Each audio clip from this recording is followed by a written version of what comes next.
After graduating from seminary, I worked for a few years in the Twin Cities before taking a call. One of the companies I worked for was called Wilson Learning Corporation. It was a corporate training company. And while I was there, Wilson was undergoing a facelift of sorts. Management was concerned about profits, and they decided they needed to snap up their image a little bit. So they tried to widen their market share by coming up with a new corporate logo and slogan. It was the early 90s. Everybody was doing it. You know, they said Nike has just do it. Folgers was the best part of waking up. What would we want to say about Wilson Learning? The marketing team asked all the departments to come up with some ideas. And after a particularly grueling week in the department that I worked for, the customer relations department, this is what we came up with. Wilson Learning, not for the faint of heart. Yeah, I don't know. For some reason, they didn't go for it. We loved it. We thought it encapsulated perfect what the culture of our company was. I can't actually remember what that company came up with. Not for the faint of heart. That is basically what Jesus is telling us about discipleship in our gospel reading for today. There is suffering all around us. Violence and destruction too. Telling the truth about that condition is always unpopular. In our Old Testament reading, we hear of the rejection that the prophet Jeremiah experienced. For Jesus, his truth-telling got him crucified. We should expect that the practice of Christian discipleship will bring us into a collision course with many of the values and practices of this world. Jesus warns. It should bring us face to face with the needs of the hungry, the plight of the poor and the oppressed, the pain and injustice suffered by our sisters and brothers. Jesus calls us to follow him, to be a part of building God's kingdom, which in many ways is counter to the kingdoms of this world. Jesus calls us to tell the truth openly about human sin and brokenness, and God's call for justice and mercy. It will not be easy. As we saw last week, Jesus authorizes and sends out his disciples to do the very work that he has been doing, to cast out demons, to heal, and to raise the dead. As we know from reading scripture, demons don't just go quietly. The death-dealing forces in the world will not easily step aside. When you stand up for justice for the least of these, that often means challenging the systems that protect the powerful. When you speak truth to power, even speaking truth in love, power often doesn't like what you have to say. Following Jesus, in other words, is not for the faint of heart. Racism is a vivid example of the death-dealing forces that Jesus has in mind. An injustice that will not go away easily. For many white folks, some of the hard work starts with prayer and confession, an examining of our own hearts and minds, an unlearning of old prejudices, a learning of new things that we never heard before,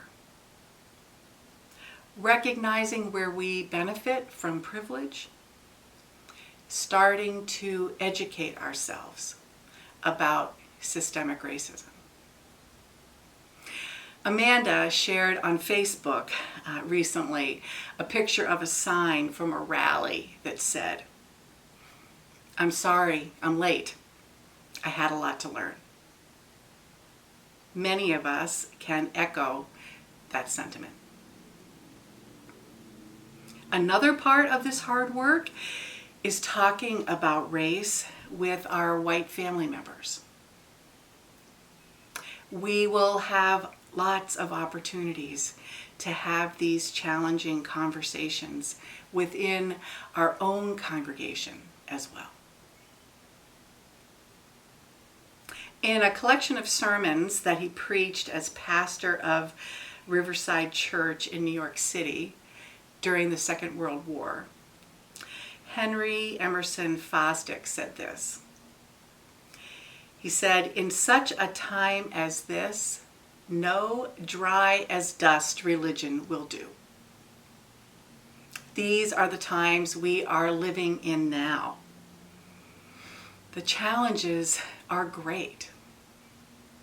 Yet, because of Jesus' death and resurrection and our baptism into that death and new life, we have hope.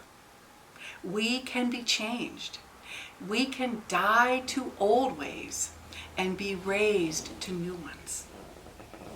We can trust that we are seen and cared for even in this time, as surely as God sees the sparrows. And we can tell others of this care by our words and by our lives. Jesus sends his disciples with words of warning and also words of encouragement. Don't be afraid, he says.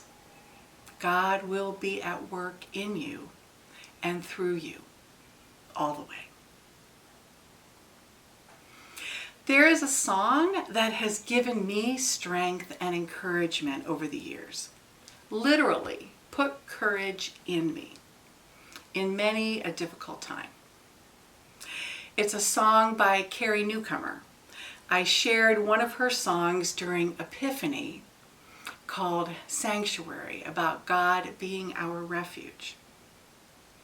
When the country began to shelter at home, Newcomer put out a call on Facebook for video clips of individuals and families singing along with her song, "You Can Do This Hard Thing."